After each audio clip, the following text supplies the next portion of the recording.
हर हर महादेव दोस्तों मैंने 1 साल ब्रह्मचर्य का पालन करने का मैंने संकल्प लिया है और आज ये मेरा तीसरा दिन है। तो ब्रह्मचर्य में जो हमको करना है, सबसे पहले उठना है ब्रह्मचर्य मुहूर्त में, यानी कि 3:30 से 5:30 के बीच। उसके बाद फिर हमको उठ के नहा धो करके फिर सबसे एक्सरसाइज करना है सबसे पहले, फिर योगा वगैरह रनिंग थोड़ा वो करने के बाद फिर हमको पूजा करनी है। उसके डेली जैसे कुछ पूजा में कुछ भागवत या कोई भी धार्मिक पुस्तक हमको पढ़नी है और उसके बाद फिर हमको जो है खाना खाना है, नाश्ता करना है, वो भी शुद्ध शाकाहारी। वैसे तो हम शाकाहारी हैं। और उसके बाद न कुछ ऐसा बुरा कहना है, न बुरा करना है, न बुरा सोचना है। तो इस तरीके से हमें 1 साल ब्रह्मचर्य का पालन करना है। आज हमारा तीसरा दिन है। चलिए शुरू करते हैं। हर हर महादेव। सबसे पहले हमको अपना थोड़ा सा वार्म अप करना है। इस तरीके से सबसे पहले स्ट्रेच करने के लिए सबसे पहले आपको जो पीटी होता है स्कूलों में, जैसे आपने देखा होगा, वो करना है। ये है, ये हाथ अपने सर के ऊपर से ला के इधर कंधे ऐसे लगाना है कि जो कमर है और जो अकड़न है शरीर में वो एकदम स्ट्रेस हो जाएगी बॉडी। दूसरा ये कर लिया हमने। अब चलते हैं, अब हम रनिंग करेंगे थोड़ी सी तरीके से। जैसे आप रनिंग करते हैं सुबह सुबह, उसके बाद आप रनिंग के बाद कोई भी योगा एक्सरसाइज करना चाहेंगे तो दोस्तों रनिंग जो करना है हमको धीरे धीरे भागना का, हल्का जैसे भागना भी नहीं रहे, चलना भी रहे उस हिसाब से आपको चलना है। थोड़ी देर टाइम हो रहा है दोस्तों 4:56, यानी कि हम 3:55 पर उठे थे और 4:30 बजे करीब यहाँ आ गए थे 4:40 पर, और करीब हमने 20 मिनट रनिंग में टाइम दिया। सबसे पहले हम ध्यान लगाएंगे। ध्यान लगाने के बाद अब हमको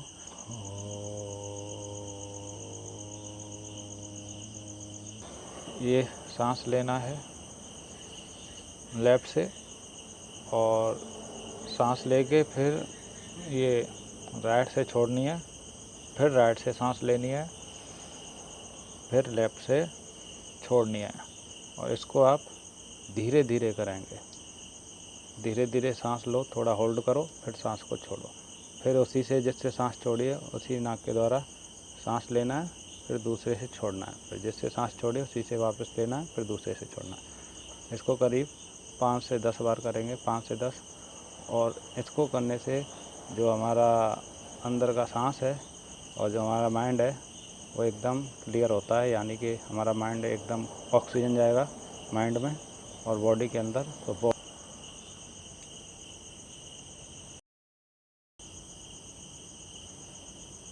कपालभाति। कपालभाति में क्या करना है, सांस झटके से अंदर खींचना है, पेट को अंदर, जैसे पेट को खींचते हैं ऐसे, और झटके से सांस को छोड़ना है। बाहर नहीं करना है, पेट को बाहर नहीं करना है, फैलाना नहीं है, अंदर खींचना है और ऐसे करना है। इससे क्या होगा, आपका लीवर, आपका पेट मजबूत होगा, उसकी एक्सरसाइज होगी और बॉडी के अंदर एक नया ऑक्सीजन, ताज़ा हवा अंदर जाएगा।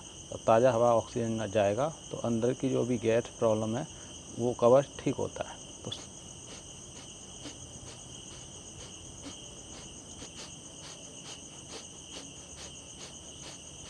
इसके बाद आप ये जो कंधे हैं इनको मूव करेंगे ऐसे हाथों को, तो इससे आपके जो कंधे हैं वो थोड़े से लूज होंगे, स्ट्रेच होंगे और एक्सरसाइज आपको आराम मिलेगा। फिर अब उल्टा करेंगे। इसको भी ज़्यादा नहीं करना है, वही आप आधा मिनट 1 मिनट स्टार्टिंग में उतना ही करना है। ये हो गया। अपने इस कंधे की तरफ खींच के ऐसे इस हाथ को इधर ले जाएंगे, इस कंधे की तरफ ऐसे करेंगे आराम से। ज़्यादा इस पर जोर नहीं देना है, ज़्यादा ऐसे करेंगे।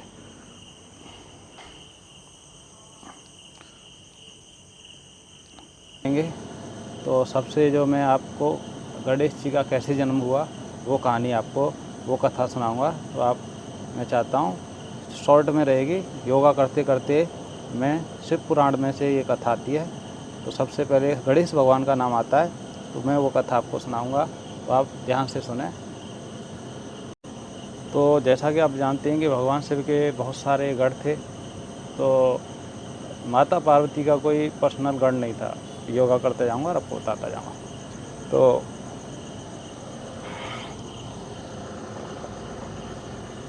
क्या हुआ कि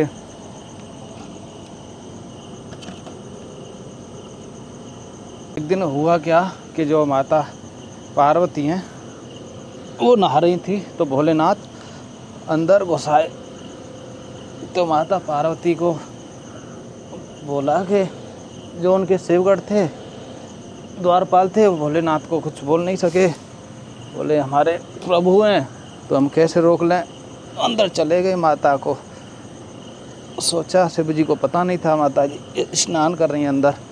तो माता पार्वती को उनकी दासी की बात याद आई तो मेरा जो कोई गढ़ रहता तो मेरी रक्षा करता, यानी कि मैं उसको गेट पे पहरेदार की तरह बिठा सकती थी।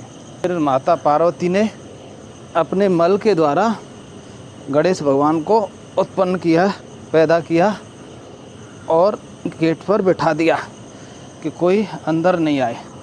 तो जब गणेश भगवान को अंदर बिठा दिया, गेट पर बिठा दिया, भोलेनाथ को पता नहीं था।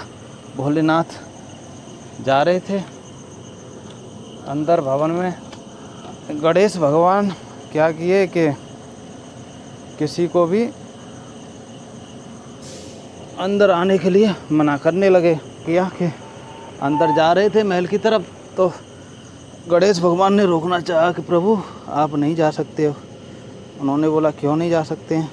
बोले भैया तुम कौन हो, मैं तो जानता नहीं। तुम ऐसे मायावी होने लगा, कोई मायावी बालक है या कोई ऐसे बालक है जो मना कर रहा है। तो भोलेनाथ ने बहुत समझाया कि भाई जाने दो। जब बच्चा जिद करने लगा तो भोलेनाथ ने अपने शिवगढ़ भेजे कि जाओ, कौन बच्चा है मेरे को अंदर नहीं जाने दे रहा है। तो सभी ने समझाया कि भाई तुम भोलेनाथ को क्यों रोक रहे हो। उन्होंने डरा धमका के उनके गढ़ों को भेज दिया कि तुम चले जाओ। तो फिर वो भक्त भोलेनाथ के पास गए कि प्रभु वो तो बच्चा हमको डरा धमका दिया, कोई बड़ा ही बलशाली लग रहा है। तो भोलेनाथ ने फटकारा कि यार तुम उस बच्चे से डर के आगे जाओ, उसको वहाँ से हटाओ। तो जब भोलेनाथ ने फिर दोबारा अपने भक्त भेजे, फिर भी उससे डर के आगे उन्होंने धमका दिया। फिर भोलेनाथ खुद गए, गुस्से में उन्होंने जाके उसका सर काट दिया गणेश भगवान का।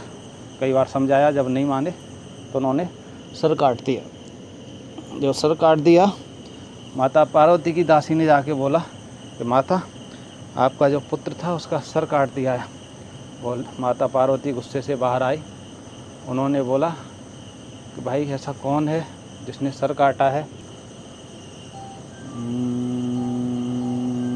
नाथ ने बोला कि मुझे तो पता नहीं था ये आपका बेटा है। तो उन्होंने बोला कि ठीक है, एक काम करो, अपने गढ़ों को भेजा के आप जाओ और उत्तर दिशा की ओर जाना, जो भी जानवर पहला मिले आप उसका सर लेके आना। तो सभी भक्त गए शिवगढ़। तो पहले एक दांत का हाथी दिखाई दिया, उसका सर काट के ले आए। फिर उन्होंने गणेश भगवान को जिंदा करके, भोलेनाथ तो वैसे भी आरोग्य हैं, वो रोगियों को ठीक करते हैं, तो उन्होंने सर लगा दिया। और सर लगा दिया गणेश भगवान पे हाथी का, तो तब से उनको गजानन बोलने लग गए। गणेश भगवान को अपना गढ़ बना लिया और गढ़ों में सबसे मुख्य गढ़ बनाया, यानी गुड मॉर्निंग, गढ़ों में भी सबसे मुख्य गढ़ बना लिया। इसलिए भोलेनाथ को गणपति भी कहते हैं, यानी कि गढ़ों के पति। उसके बाद सभी देवी देवताओं ने उनका नामकरण किया और फिर सभी ने जब पता हुआ कि माता पार्वती का ये पुत्र है तो संचक्र अस्त्र सभी देवताओं ने दान दिए। और भोलेनाथ ने बोला कि तुमने अपनी माता के लिए अपना सर कटवा लिया, तो मैं आज से आपको बोलता हूँ कि आज से आप पूरे संसार में पूजे जाओगे और कोई भी काम होगा तो सबसे पहले आपकी पूजा से ही शुरू होगा। जब तक आपकी पूजा नहीं होगी तो समझो वो काम शुरू ही नहीं माना जाएगा, कोई पूजा सफल ही नहीं मानी जाएगी। इसलिए भगवान गणेश को सबसे पहले पूजा जाता है। तो हर हर महादेव।